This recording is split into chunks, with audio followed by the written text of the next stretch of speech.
Why is Carolina split into two states? I didn't even realise it were. I've heard of North Carolina and South Carolina, but I never realised it was split into two states. So yeah, I'll check this out. It's on channel Knowledgeia. Right, I'll give it a subscribe. I'll give it a like. But no, obviously I've heard of North Carolina and South, but I didn't know there were two separate states. So yeah, let's learn why they are two separate states. I hope you're all doing well, by the way. You're having a good day.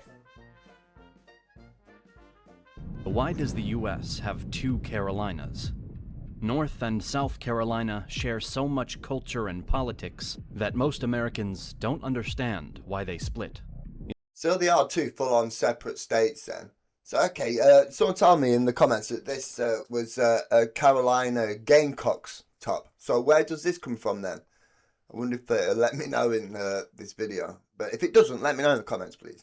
In truth, the split between the two Carolinas is older than the U.S. itself, and came as a huge relief to everyone involved. The area that became the Carolinas saw its first European visitors when the Spaniards arrived in 1512, but they never even named, let alone settled the area. French arrived in the 1560s. The English arrived shortly after, but their colony on Roanoke Island famously vanished without a trace.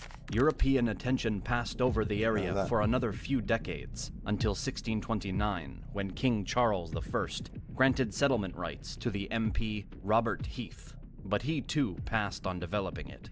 With the exception of a handful of settlers from Virginia, who weren't officially recognized, Europeans left the land alone yet again until 1663, when Charles II gave the land to 8 powerful men, known as the Lord Proprietors, as a thank you for their loyalty, renaming the whole place Carolina.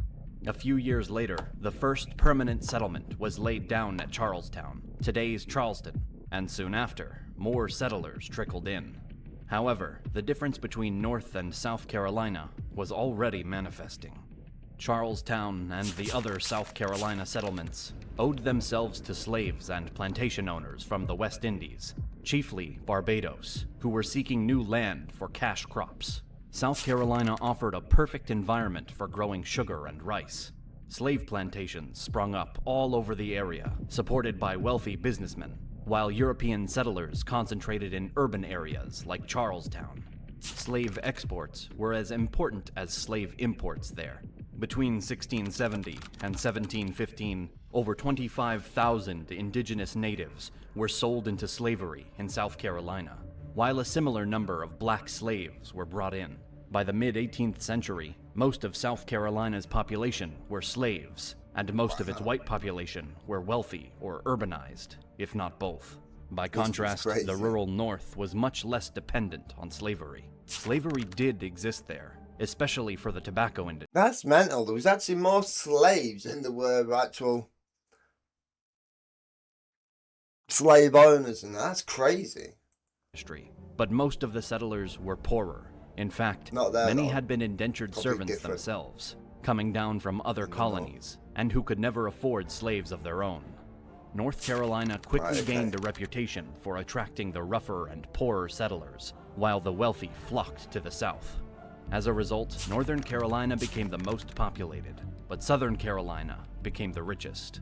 A good government might have tried to heal this divide, but the Lord Proprietors were the complete opposite of that. With 8 men in faraway London, all with different ideas of what to do, put in charge of a vast territory on the far side of the Atlantic, was it any surprise that the government was a disaster? The Carolina Territory was vast and unwieldy, and its new leaders were not up to the task. Apathy, incompetence, and overambition fought for dominance between the 8 men, while the Carolinians themselves watched on with exhaustion. Overambition won out, thanks to one proprietor, the Earl. See, that's what I just learned, that you're called Carolinians. I didn't know that. What were they? I thought, yeah, Carolinians. I don't know, Carolinians. For dominance between the 8 men, while the Carolinians themselves watched on with exhaustion. Overambition won out, thanks to one proprietor, the Earl of Shaftesbury, who wanted to craft Carolina into a perfect society. Calling on the philosopher John Locke, they drew up an experimental system of laws, called the Fundamental Constitutions of Carolina, which laid out plans for a strange society that preached individual freedom and liberal ideas, alongside support for slavery and hereditary nobility. This was combined with a Grand Model Plan, which tried to maximize efficiency, safety, and aesthetics in any future cities.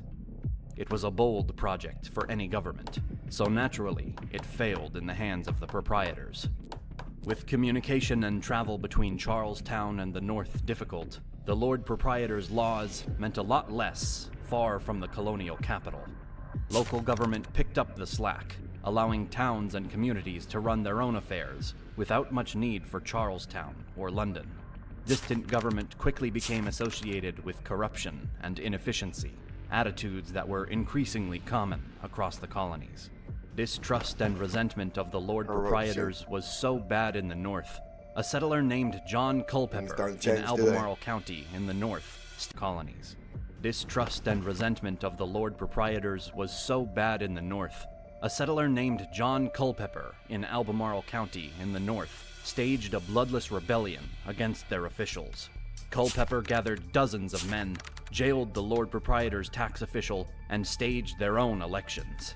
Culpeper was summoned to England and put on trial as a rebel, but Lord Shaftesbury ended up taking his side.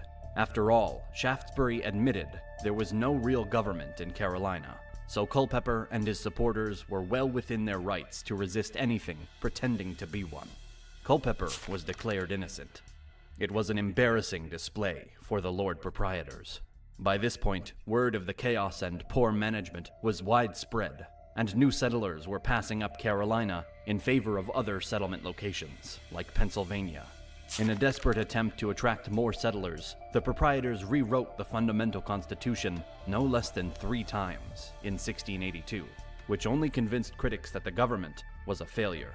North Carolinians continued to resist and revolt against the proprietors, which confirmed the South's impression that their neighbors were unruly troublemakers.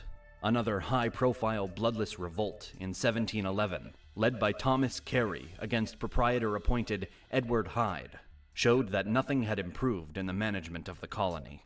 1711 would probably get in trouble doing that now. It might mean something that'll offend people, that won't it? Means nothing other than I'm putting my hand up same as that. But it's all I'm getting from this as well. It's who'd have thought it? Another a corrupt UK government. Who'd have thought that, eh? Be the hardest year yet. On top of Carey's rebellion, a terrible drought struck the region, as did an outbreak of yellow fever. But the greatest trial would come from the indigenous natives. In September 1711, the Tuscarora natives in North Carolina decided they'd had enough of dealing with the settlers and launched a surprise attack. For a week, the Tuscarora killed hundreds of settlers, burned their farms, and slaughtered their livestock all across North Carolina. A large portion of the settlers were killed, and most of the major settlements were damaged. By the time a relief force of British troops arrived, the entire area was practically desolate. The Tuscarora would slowly be whittled down over the following years, but the damage they left behind in the initial fighting was immense. It was so bad that officials suggested abandoning North Carolina entirely and resettling the survivors in the South, but most of the survivors refused to leave. It was the final straw. After decades of ineffective rule, rebellion, economic inequality, and conflict with natives, everyone was fed up.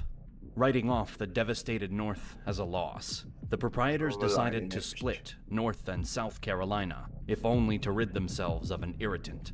North Carolina would be returned to the king as an entire... That somewhat kind of sounds like what the Romans did when they got over here to the UK, when they got to Scotland. I thought, nah, too much hassle. In ways, not all the same, obviously. Fairly separate royal colony. It'd be his problem to deal with now. The proposal was welcomed by pretty much everyone, and on January 24th, 1712, North and South Carolina officially became separate colonies, never to unite again. Although South Carolina would finally be taken out of proprietor hands, and made a royal colony too, in 1719, there was never a serious attempt to reunite them. The Carolinas had never shared much more than a name, and some terrible leadership. Any lingering animosity between them faded quickly, and the two colonies were on good terms when they both rose up against the British after the Revolutionary War broke out. On May 23, 1778, South Carolina became the 8th U.S. state, and the North followed in November the following year as the 12th. Today, the two Carolinas are happy neighbors with plenty of shared values and history. Thank you for watching our video. You mock each other for where you came from, but I imagine it'd be friendly if you do, but yeah, there's so much to bloody learn. I enjoyed that. I hope you guys did. Enjoy the rest of your day. Goodbye. Bye-bye.